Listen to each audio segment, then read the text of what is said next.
What is up, everybody? Welcome to DFS by the Numbers. This is my full card breakdown and prediction video for UFC Vegas 62. We have Alexa Grasso going against Viviane Araujo.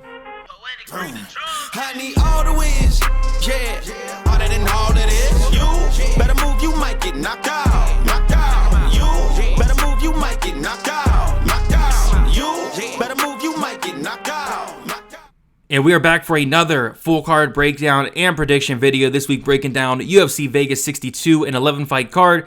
Looking forward to it. Looking forward to some fights. I'm sick of these weeks off. Luckily, we have 6 weeks in a row of UFC, so yeah, good stuff coming up. Lots of great cards coming up, including that UFC 280 next week, and I think this one's going to be fun as well. So before we get started and get into it, guys, if you guys can please leave a like on the video, subscribe to the channel if you have not already. I do appreciate all support. If you do want to go the extra mile and support me more, you can sign up on dfsbythenumbers.com. The most popular option is that $10 betting option. With that, you get access to my UFC stats.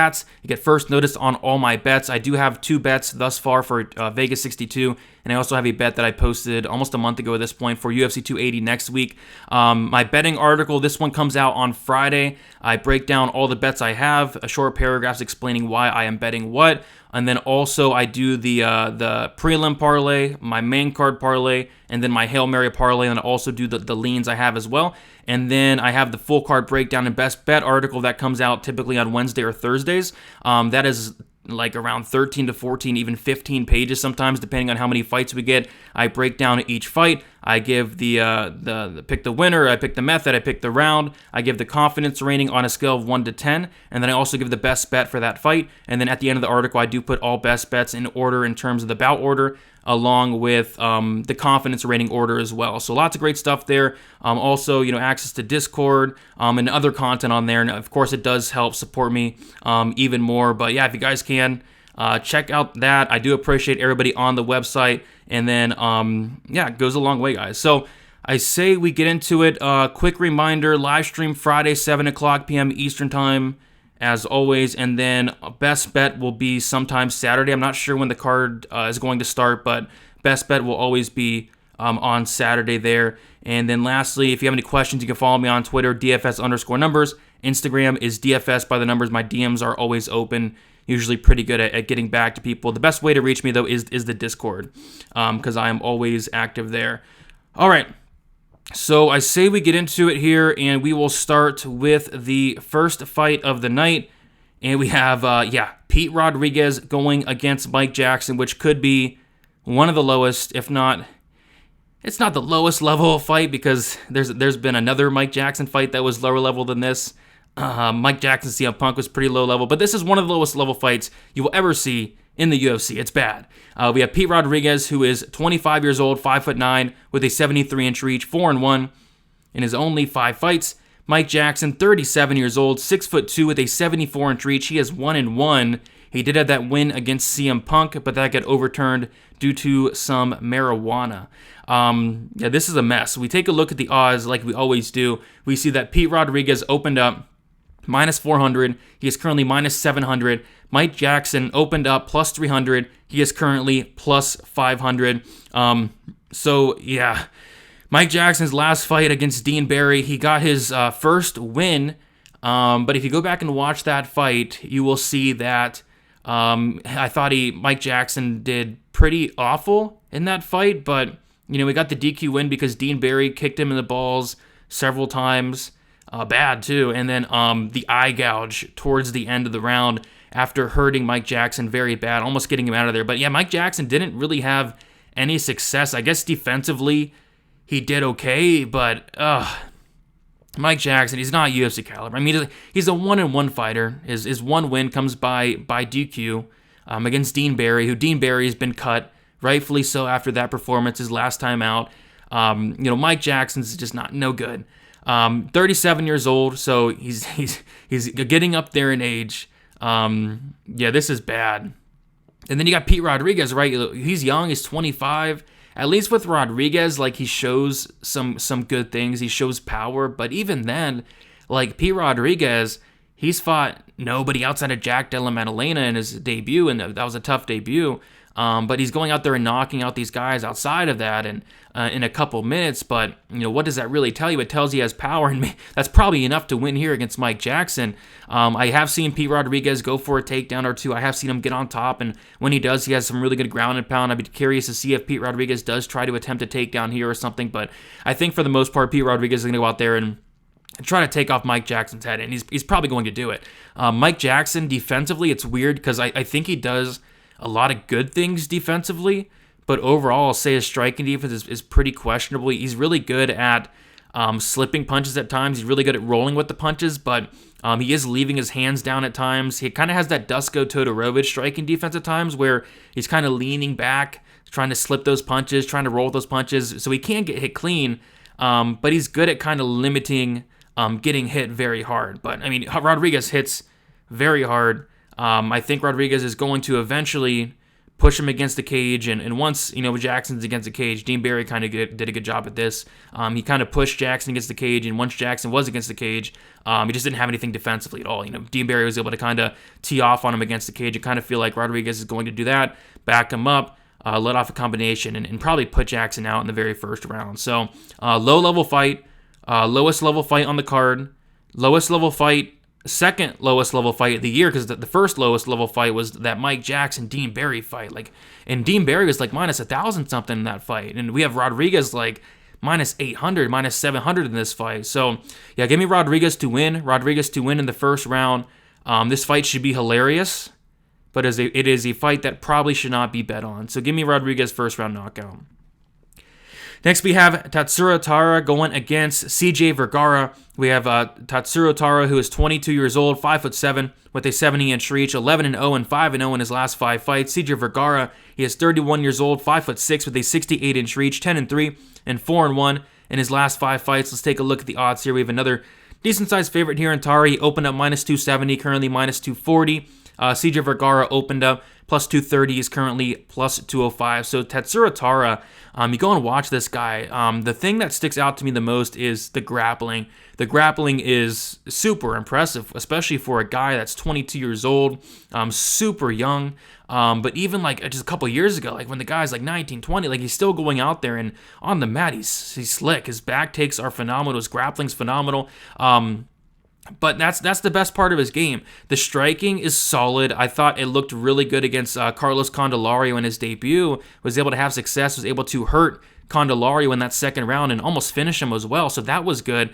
But, watching him outside of that fight, I guess the couple knocks on him is, the striking is solid. I think he picks his shots well and sometimes a little bit too well. I think he can be a little bit, low volume at times, which in this fight in specific, I think that could give him problems because Vergara is a guy that is not low volume at all. Vergara is a guy that's going to come forward the entire 15 minutes and he's going to throw a ton of volume. So I feel like in terms of the numbers, if this fight was to play out on the feet for 15 minutes, Taira can definitely fall behind a little bit, but he's a smart guy. He picks his shots very well on the feet. The other thing that I'm not completely sold on with Tatsuro Taira is going to be the wrestling. I don't think his wrestling's amazing, but it's that grappling, and he can take the back standing as well. He was able to get Candelario down once as well, and when he does get on top, he is an animal. And I feel like if he gets on top in this matchup, he's probably going to potentially finish the fight here. We saw Vergara, it was a couple years back, got taken down, submitted in the first minute of a fight. And I feel like if Taira is able to get this fight down to the mat just one time, he could have a ton of success, potentially, either right out the round or maybe even find that submission against Vergara here. But I do have some serious concerns, especially when we're talking this price tag with Taira at minus 240.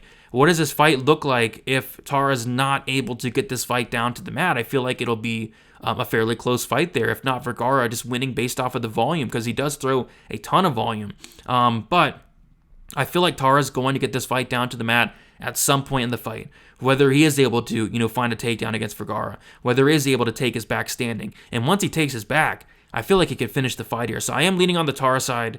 From a betting perspective, we'll talk more betting throughout the week and on other shows here. I'm not touching the minus 240 on Taira, but as far as a pure pick, a pure prediction, I will take Taira to win this fight. I'll take him to win by submission. I think this guy's grappling is next level at only 22 years old, and I think one takedown could be it. I think this guy's ground game is awesome. So give me Taira to win by I'll say second round sub. Okay, next we have Piera Rodriguez going against Sam Hughes. We have Piera Rodriguez. She is 29 years old, 5'3" with a 63-inch reach, 8-0, 5-0 in her last 5 fights. Sam Hughes, 30 years old, 5'5" with a 64.5-inch reach, 7-4, and 2-3 in her last 5 fights. Piera Rodriguez opened up a -230 favorite, currently -181. Sam Hughes opened up +190, currently +156. Sam Hughes has been getting it done as a dog lately. She was a dog against one Elise Reed. Yes, that's correct. She was a dog against Elise Reed. It did not look like it during the fight, right? Like, she dominated Elise Reed from pillar to post. And then she was a dog, a big dog, against Estela Nunez as well. She was a dog against Pinero. She was a dog against Lupita. She was a dog against Tisha Torres. So 5 UFC fights, about to be 6. She's been a dog in every single one of them. So this is a fight where, I really like what I see from both fighters. We'll start with Piera Rodriguez. She is training, or at least was training, with fighters like Mackenzie Dern, Tabitha Ricci, those fighters, Spina Mazo, I believe. I'm not sure if she's still there, but she was with them for a while. And you could tell, like, her grappling's improved quite a bit. Because you take a look at Piera Rodriguez, like, earlier in her career, a few years back, it's pretty much all striking. I mean, she's a very good striker, don't get me wrong, but we see nowadays she's going in there and taking down Kay Hansen multiple times. She went in there on the Contender Series, got multiple takedowns as well. So she looks to be kind of rounding out her game a little bit. She has that powerful striking, the very good striking, the very fast hands, but now she's mixing in takedowns as well. So I really like what I see from Rodriguez. I think she's a very solid fighter, 29 years old, about to be 30 there. Sam Hughes, 30 herself. Sam Hughes is a dog, literally, and she's an actual dog. She goes in there, she fights for your money. She's not going to give up outside of the Tisha Torres fight, but outside of that, she's not going to give up. Great cardio, great grit, great toughness. Sam Hughes is a very solid fighter. There's some things I don't like about Sam Hughes, and some things I don't like about her in this matchup. The first thing I do not like about Sam Hughes is the striking defense. It sits at 53%. Like, on the feet, I really don't think it's that close. I think Rodriguez could kind of have a field day on the feet if it plays out on the feet for 15 minutes. I think Sam Hughes, like in a lot of her fights, she's going to need to get this fight down to the mat. But I think there's a big difference between Rodriguez and Sam Hughes' last 2 opponents. So we'll start with Elise Reed. Piera Rodriguez, her ground game is much better than Elise Reed.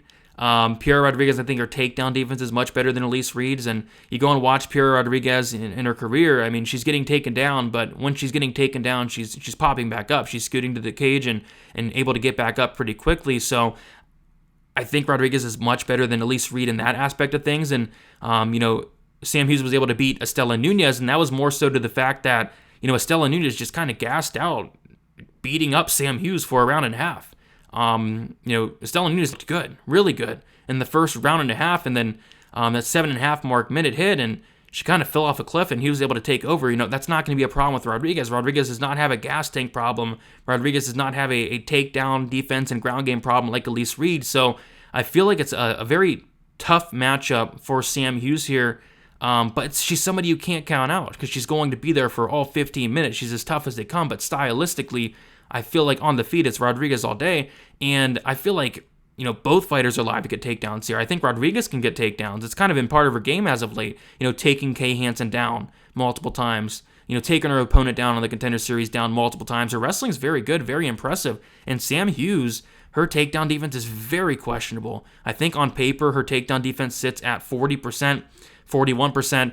She was taken down 2 times by Luana Pinero. She was taken down 4 times by Loma Lukbunmi, and she was taken down by Tisha Torres. I feel like Rodriguez can get takedowns here as well. So I know Sam Hughes is a very popular dog this week. I just don't personally see it. So I like Rodriguez here. I like Rodriguez to win by decision. Is it going to be competitive? Potentially.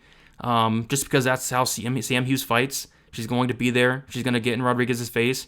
But I feel like it's a good matchup for Rodriguez here. So I'm going to take Rodriguez to win. I'm going to take Rodriguez to win by decision. All right, next we have Raphael Assuncao going against Victor Henry. We have Victor Henry, who is 35 years old, 5'7" with a 68-inch reach, 22-5 and 4-1 in his last 5 fights. Raphael Assuncao, 40 years old, 5'5", 66.5-inch reach, 27-9 and 1-4 in his last 5 fights. We'll take a look at the odds here. Victor Henry, believe he's the second biggest favorite on the card, opening up minus 230, currently minus 330. Raphael Assuncao opened up plus 195, currently plus 270. We saw a 40-year-old bantamweight last week get it done in Guido Canetti. Could Raphael Assuncao kind of go out here and do the same thing? 40-year-old bantamweight and Assuncao on a 4-fight skid and taking a step down in competition. Take a look at Raphael Assuncao's last 4 fights.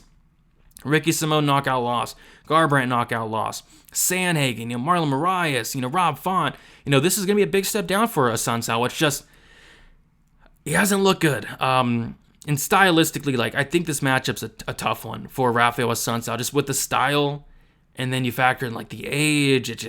I don't know. Raphael Assuncao, one thing about Assuncao, typically throughout his entire career, really, but especially late, the volume is just non-existent. Kind of hard to watch his fights at times. They're boring as of late. He just doesn't throw anything, especially here at 40 years old. He doesn't throw anything at all, which is interesting in this fight because all Victor Henry does is throw. Victor Henry attempted over 300 strikes in his last fight against Hani Barcelos. If Victor Henry comes in there with that same game plan that he had against Barcelos, where he went out there and said, "Hey, I'm not scared of this guy. I'm gonna go toe to toe, and I'm going to throw 352 strikes at this guy, and I'm going to land 181." If he does that against Assuncao, he's going to smoke Assuncao. Assuncao isn't touching that volume, especially at 40 years old. So as long as Victor Henry doesn't come in here and fight to the style of Assuncao, which Assuncao is really good at times at kind of slowing fights down. If Victor Henry does not, slow down and fight Assuncao's fight, this should be Victor Henry all day. I don't care if it's a massive step down or not. This should be Victor Henry all day, and it's not even close. Another thing I like about Victor Henry, 27 fights, the dude's tough as nails. The dude's never been knocked out in 27 fights. Is Assuncao going to knock him out at 40? Probably not. Is Assuncao going to out-volume Victor Henry at 40? Probably not. Is Assuncao going to take down Victor Henry? Because that would be the one path for Raphael Assuncao, would be to take down Victor Henry. Henry's takedown defense did look really good against Barcelos. Barcelos did shoot 7 takedowns and was only able to get 1. Assuncao, as of late, just hasn't been doing a ton of wrestling. 4 takedowns in his last 4 fights. He got 4 against Sanhagen.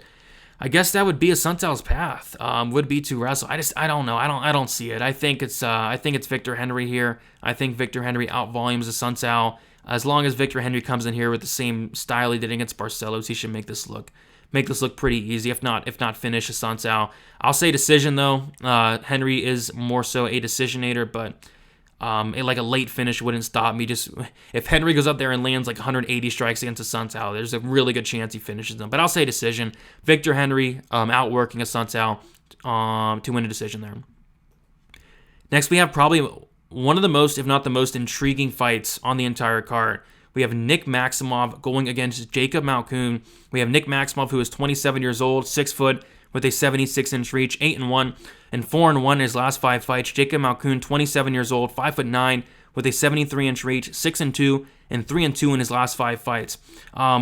We take a look at the odds here, and this is a closely lined fight, and I do think it should be lined very close because both these guys are really similar. This is a weird fight. Both these guys have a lot of the same tools, and their fights look the same a lot of the times. They're going to go out there and do kind of the same thing to their opponent, so it's kind of weird that they're matched up against each other here. But we have Nick Maximov, who's a minus 140 favorite, Jacob Malkoun, who is a plus 120 dog, and there's a couple things that stick out. So like I said, both these guys are super similar. I think the striking is going to be close just because I don't think either guy has the best striking in the world. They're grapplers. They're looking to get the fight down to the mat. They're wrestling.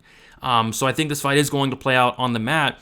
And the two things that stick out, the first thing is going to be the tail of the tape.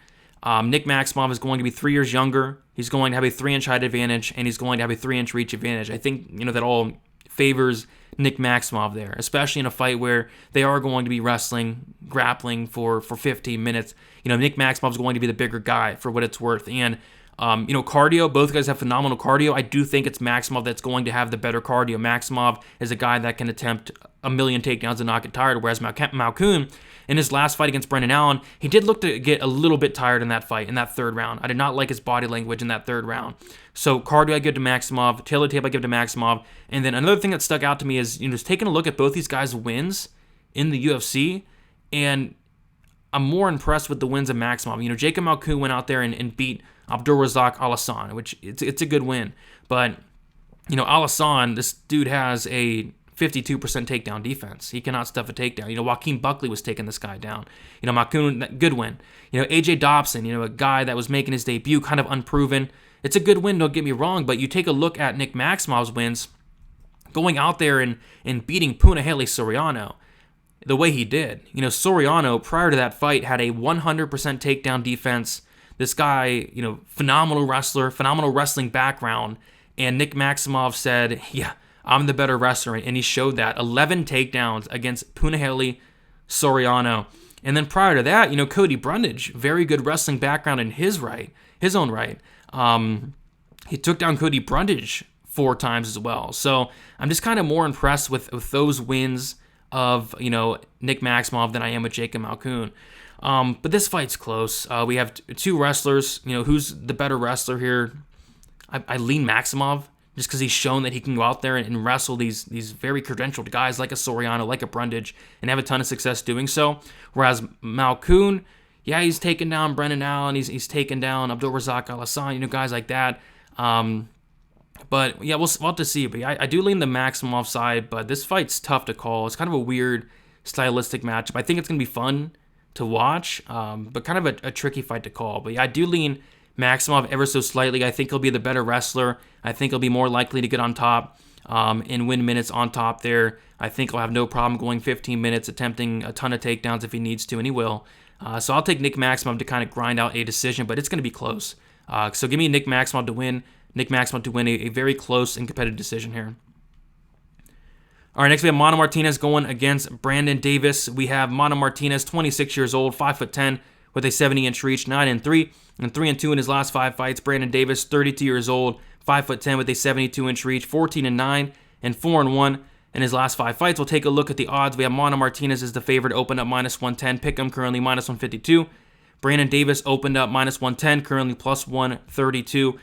And yeah, a big talking point for Brandon Davis in his last fight for a lot of people, including me, was Brandon Davis had never been knocked out prior to that fight with Danaa Bakary. Never been knocked out, but that shortly changed because Danaa Bakary knocked him out, pretty bad. And yeah, I didn't like how Davis looked in that fight, because he was taking he was taking that fight, and he came in and he just looked off. He looked old, which is weird. He's only 32. He looked kind of washed in there. I don't know what was up with him like that night, or if he had a bad weight cut or what. He just looked off. Like every shot that Danaa was landing was hurting this guy. Like he was giving a bad reaction to everything that Danaa was landing. And maybe it's because Danaa has a ton of power, which he does, but I just did not like how he was reacting to those shots. Like he looked bad in that fight. And maybe, like I said, maybe it was the weight cut. He's a big dude for the weight class, but he just looked off. So like I said, Danaa has power. We can maybe cut him some slack there, but guess who else has power? And it's Mano Martinez. Mano Martinez has really good power. Outside the UFC, this guy finished all of his wins in the first round. And he's not going out there and beating complete bums. Some guys are bums, but he went out there and knocked out Jose Johnson in the first round, who Jose Johnson just won on the Contender Series. He'll be in the UFC. He's fighting pretty soon, I think. And then he also knocked out Ricky Tercios, who's in the UFC currently. So he's going out there knocking out solid guys on the regional scene, and coming into the UFC and beating Guido Canetti, which I guess that's a good win, right? Guido Canetti at 43 years old is still going out there and getting first round finishes. And then that war against Ronnie Lawrence, where I believe there's like 5 combined knockdowns in that fight, 3 of them coming from Mano Martinez, something crazy like that, just showing a ton of power, a ton of toughness, a ton of heart. Mano Martinez hits like a truck. And I think he knocks out Brandon Davis here. I really do. I know Brandon Davis has only been knocked out once It was against Sanaa. He hits hard. I think Mana Martinez hits very hard as well. And we see that, Brandon Davis in a lot of these fights, he is getting hurt. He was hurt a couple times against Giga. He was dropped by Kung Ho Kong. He was hurt a couple times against Randy Costa in that first round. Like, he's definitely capable of being hurt. It was just Dana was the first one to actually put him out. I think Mana's the second one. I think Mana puts him out here. If not, just hurts him across 3 rounds. I think in terms of the volume, it's going to be competitive. But I think the bigger moments are going to be coming from Mana Martinez. And if Brandon Davis is reacting to those shots like he did in his last fight, I do not think it's going to be a great look for the judges at all. But I don't think it sees the judges. I think Mana Martinez knocks him out. So I like Mana Martinez here, and I like him a decent amount. I mean, Mana Martinez's takedown defense is not good. On paper, it's 12%. A lot of that, thanks to Ronnie Lawrence. But is Brandon Davis going to go out there and take down Mana Martinez like Ronnie Lawrence did multiple times? I just don't think so. So, yeah, I like Mana Martinez here. I think he's the more dangerous striker. Brandon Davis, 0 knockout wins in the UFC. 0 knockdowns in the UFC. So one guy's super dangerous on the feet, one guy's not. So give me the dangerous striker here, Mana Martinez. I'm going to take him to win by, I'll say, first round knockout against Brandon Davis. All right, we'll keep moving on here. We have a very good fight. We have Misha Cirkunov going against Alonzo Menifield. Alonzo Menifield, he is 34 years old, 6 foot with a 76-inch reach, 12-3, and 3-2 in his last 5 fights. Misha Cirkunov, 35 years old, 6'3" with a 77-inch reach, 15-8, and 1-4 in his last 5 fights. We'll take a look at the odds here. Menifield opened up -160, currently -200. Cirkunov opened up +140, and he is currently +170. Misha Cirkunov coming back up to light heavyweight. He went down to middleweight for 2 fights, one against Krzysztof Jotko, the other against Wellington Turman. Lost to Jotko by decision, submitted by Wellington Turman in the second round. This is a fun matchup. This is about as striker versus grappler as you can get. We have, of course, the striker in Alonzo Menifield.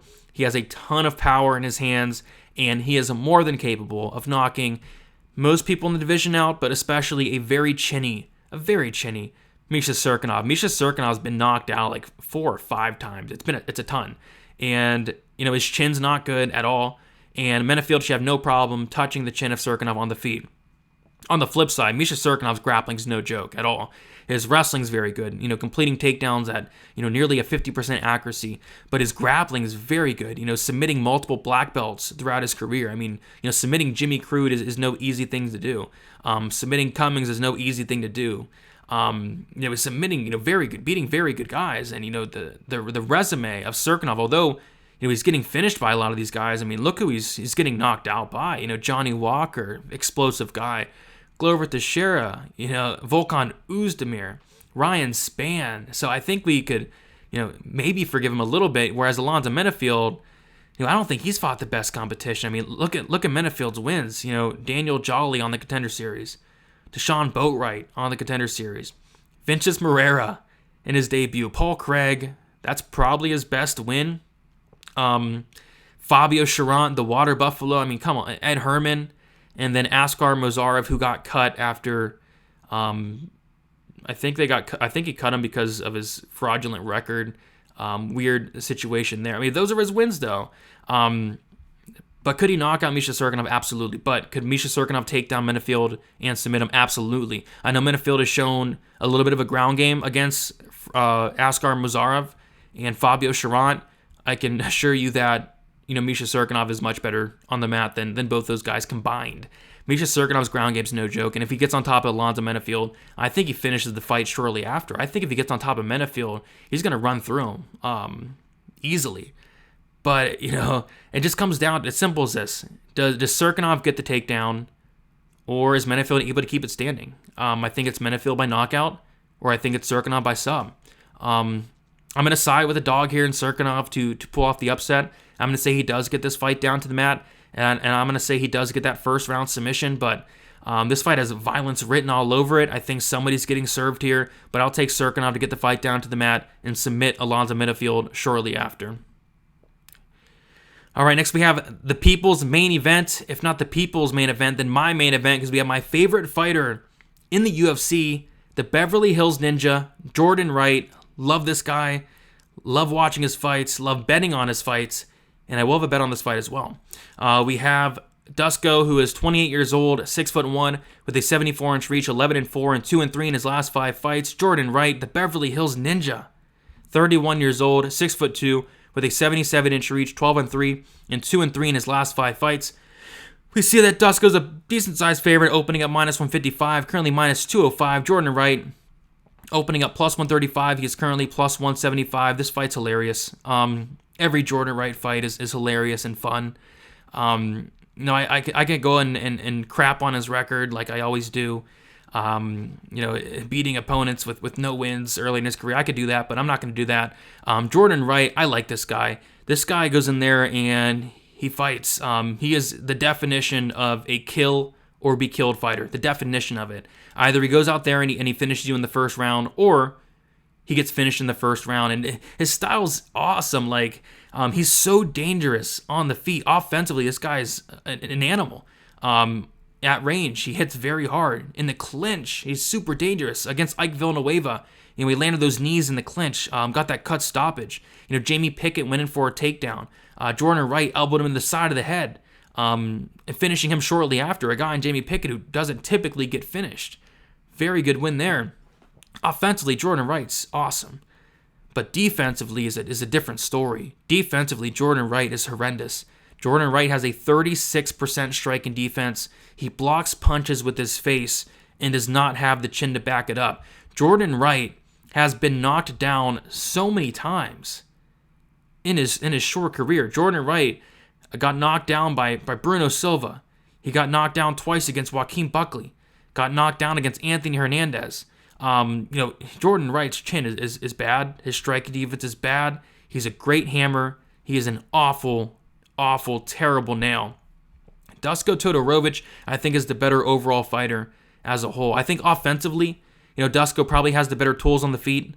I think Jordan Wright's more dangerous offensively on the feet, but Dusko, if I'm Dusko, I'm taking this fight down to the mat. Because Dusko's striking defense is not much better. Dusko blocks punches with his face as well. I hate the striking defense of Dusko Todorovic. Hands down, low, all the way to his sides. Chin up in the air. He relies on head movement. And you can't do that in the UFC. We saw it against Punahele Soriano. Soriano put him down 3 times. And you don't want to do that against Jordan Wright, somebody that hits as hard as him. So if you're Dusko, you're taking this fight down to the mat. Dusko's ground game is legit.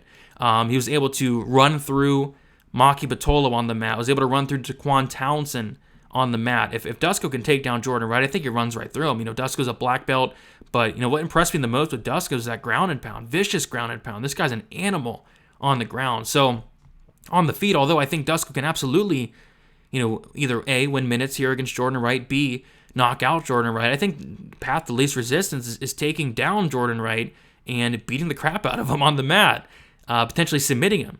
So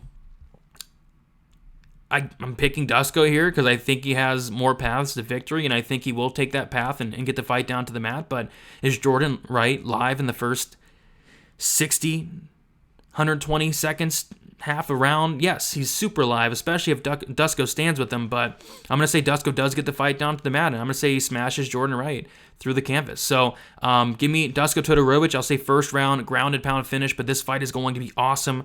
I cannot wait for it. This is my favorite fight on the entire card.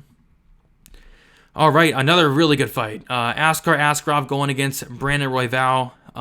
We have Askar Askarov, who is 30 years old, 5'6" with a 67-inch reach, 14-1-1, and 3-1-1 in his last 5 fights. Brandon Royval, 30 years old, 5'9", with a 70.5-inch reach, 14-6, and 3-2 in his last 5 fights. We'll take a look at the odds here.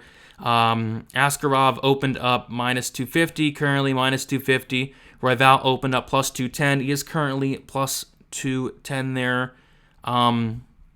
Interesting fight. Brandon Royval, I like the guy's style, super wild. You don't typically see a guy go in there and fight like this. Guy's just craziness, all craziness from bell to bell. A lot of his fights do finish inside the distance. He did have one fight go the distance that was against. Who was that against? Rogerio Bontorin. Bontorin took him down like 8 times in that fight. And that's kind of the thing here. I think Askarov has a clear path to victory, although I think Askarov's very good on the feet. I actually think his striking is like super underrated. Nobody ever talks about his striking, but his striking is legit. And he's winning minutes against very good guys. I think on the feet is kind of tricky, though, because Royval just brings an awkward style. Like, Royval is having a ton of success against, like, Kaikar France on the feet. Like, he's so awkward and just throws everything. He throws everything on the feet, and it's kind of hard to deal with. But yeah, the better striker here is probably Askarov, but I think Royval with that length, that reach, just the craziness could definitely pose some problems. I mean, but the path to victory here for Askarov, and I'm assuming that's why he's a big favorite, is going to be the takedowns, the wrestling. This guy's wrestling's phenomenal. His grappling's phenomenal. And Brandon Royval has like a 40% takedown defense, if not less. I can double check on the number here. 39%. 39% takedown defense for Brandon Royval. So is it that? I think it's simple, right? Like Askarov's going to be able to dictate where this fight takes place. If he's having success in the striking, he'll probably keep it there. If he's not having success, take it down to the mat. You'll be able to do so. A gust of wind can take down Brandon Royval. I will say Brandon Royval has very good scrambling ability. Although he can be taken down by a gust of wind, he's very good at getting back up and creating these scrambles. But I don't know if it's going to work against Askarov. Askarov's control is really good, especially against the cage. He can take the back, and I think he can kind of control this fight, slow it down a bit, and kind of grind out a decision here. Initially, I was thinking maybe the fight doesn't go, or the unders could be the way to go, but I'm kind of leaning like a grinding-based decision here for Askarov to get it done. But it should be a fun fight. Looking forward to this one, but I'll take Askarov for the decision win. All right, next we have the co-main event. We have Jonathan Martinez going against Cub Swanson. We have Jonathan Martinez, 28 years old, 5'8", with a 69.5-inch reach. He is 16-4, and he is 4-1 in his last 5 fights. Cub Swanson, he is 38 years old, 5'8", with a 70-inch reach, 28-12, and 3-2 in his last 5 fights. So Cub Swanson is going to be coming down a weight class to bantamweight here at 38 years old, which is interesting. And I think taking a look at the weigh-ins for this one is going to be wise. But we see that Martinez is a pretty decent-sized favorite here. Opening up minus 205, currently minus 209. Cub Swanson opening up plus 175, currently plus 179.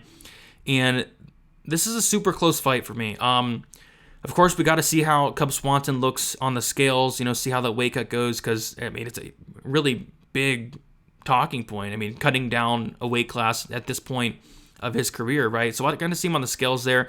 But, I think Cub Swanson's looked phenomenal lately. He had that very good win against Darren Elkins. Of course, Darren Elkins known for taking that damage, but he's known for taking that damage and not getting finished. And, Cub Swanson put him out in the first round. Very good performance there.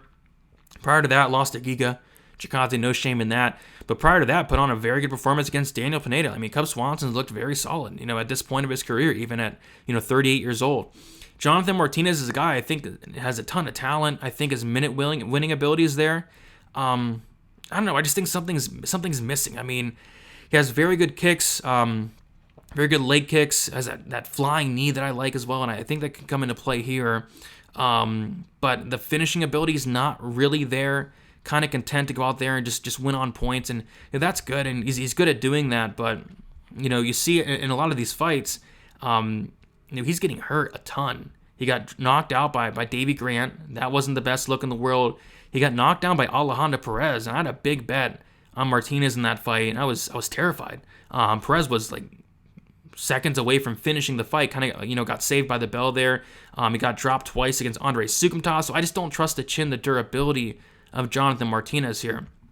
And another thing is, like, he has solid volume, but you kind of take a look at his numbers, and some of his best performances, 88 significant strikes against Vince Morales, 92 against Lajas Vili, hasn't reached that 100 mark yet, whereas Cub Swanson, I mean, this guy's volume is really good. You take a look at some of his fights, he's 135 against Kron Gracie, 129 against Shane Burgos, 209 against Artem Lobov, 111 against Duho Choi. Like, he can put up some serious numbers, so I think in terms of the volume, this is super close, and I think Martinez is definitely the more technical striker. Technique-wise, Martinez is a stud.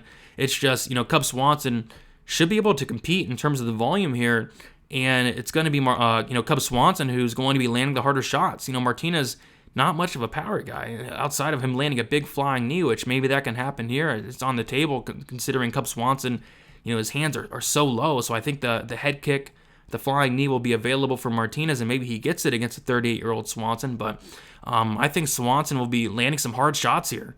And I think he could potentially hurt Martinez and maybe knock him out. And I'm actually going to go with Cub Swanson for the upset here. And this is something I'm going to be taking a look at for the weigh-ins. If Cub Swanson looks like complete crap, might sway me the other way. But as of now, I think it's a super close fight. I love the power of Cub Swanson, and I think it's a winnable matchup for him here. So give me Cub Swanson for the upset. I'm going to take him to knock out Jonathan Martinez. If not, be competitive across 3 rounds and land some hard shots along the way. But I'll say knockout for Cub Swanson. I'll say he knocks him out in the first round. All right, main event, Alexa Grasso, Viviane Araujo. We will start with Alexa Grasso here. Alexa Grasso, 29 years old, 5'5", they 66-inch reach, 14-3, and 4-1 in her last 5 fights. Viviane Araujo, 35 years old, 5'4", 68-inch reach, 11-3, and 3-2 in her last 5 fights. We'll take a look at the odds here. Alexa Grasso opened up -170, currently -210. Viviane Araujo opened up +145, currently +180. And the biggest thing here for me is 5 rounds. That's pretty much it. This fight is a 5-round fight, and that is why I cannot pick Viviane Araujo. Although I think early on she's gonna have a ton of success. I think she's great. She's a great fighter, but she's a great fighter for 2 rounds and sometimes 1.5. I remember against Caitlin Chukagian, she looked phenomenal against Chukagian for a round and a half. But she was like gassed out at the end of the second, and it's not just like one instance, it's multiple occasions where it's the 3rd round and she's giving up the 3rd round. She looks gassed. She looks tired. It's not a good look for the judges. She looks sloppy in that 3rd round. And this is a 5-round fight. So how can I pick Viviane Araujo when she's slowing down in 3-round fights? And, you know, she's working on the cardio. You know, you best believe she's working on the cardio, but it's just the style she's fighting with. Like, she puts everything into all of her shots. She puts everything into all of her takedowns. I mean, she puts strength into everything she's doing, power into everything she's doing. Yeah, she's gonna slow down. So if this was a 3-round fight, I would heavily consider Araujo. I'm not saying I would pick her. I would heavily consider Araujo. And at these odds, I'd be betting Araujo in a 3-round fight. But the fact of the matter is, it's a 5-round fight, and how am I going to pick Araujo when she's slowing down in pretty much every single, for the most part, 3-round fight? I know that in her last performance against Andrea Lee, she was fine in that 3rd round. Against Montana De La Rosa, she was fine. She slowed down a tad. But a lot of these 3rd rounds, she is slowing down, and it's not a good look. So I think Viviane Araujo is going to have success early. I think she can get takedowns early on, but brings up another point. You know, is she going to be able to wrestle for 25 minutes? No, absolutely not, because she can't even do it for 3 rounds. So, but yeah, she can get takedowns early if she wants to. She can get them. She can push Grasso against the cage a little bit. She can do that. She can have success in the striking. She can land big shots on the feet. It's just as the fight goes on, you know, what is it going to look like? So I'm kind of curious to see the game plan of Viviane Araujo. You know, maybe she starts a little bit slow here. Kind of takes her time a little bit. You know, manages that cardio, which would be smart, right? But if she goes out there like she always does, you know, kind of balls to the wall early, she's not going to last 5 rounds at all. So I got to go Grasso here. Do I like the line? No, absolutely not. I will not be betting this fight, but give me Grasso to probably lose the 1st round, probably lose the 2nd round, or it's going to be competitive, but the 3rd, 4th, and 5th round are going to go to Grasso. So I'll take Grasso for the win. You know, she's younger. That's another thing. You know, Viviane, she's 35 years old. She's turning 36 in about a month. You know, is she going to be, you know, making so many improvements? Is she going to be improving her cardio at this, you know, day and age? Probably not. So I got to go with Grasso here. And I'm going to take Grasso to win by decision. But if Vivi, like, gasses bad, maybe Grasso can get it out of there late. But Grasso, I'll say decision for Grasso. Should be a interesting main event, I say. But yeah, Grasso by decision is the pick. All right, guys, we did it. 11 fights, broke them all down. Be sure to leave a like, subscribe on your way out. All those do go a long way. Like I said, if you want to support me more, check out dfsbythenumbers.com. Lots of content coming out. The article will be out. The full card and best bet article will be out a little bit earlier this week. Live stream Friday, 7 o'clock p.m. Eastern time. Live stream Saturday for best bet. Follow me on Twitter, DFS_numbers, Instagram, DFS by the numbers. Hit me up there if you have any questions, comments, or concerns.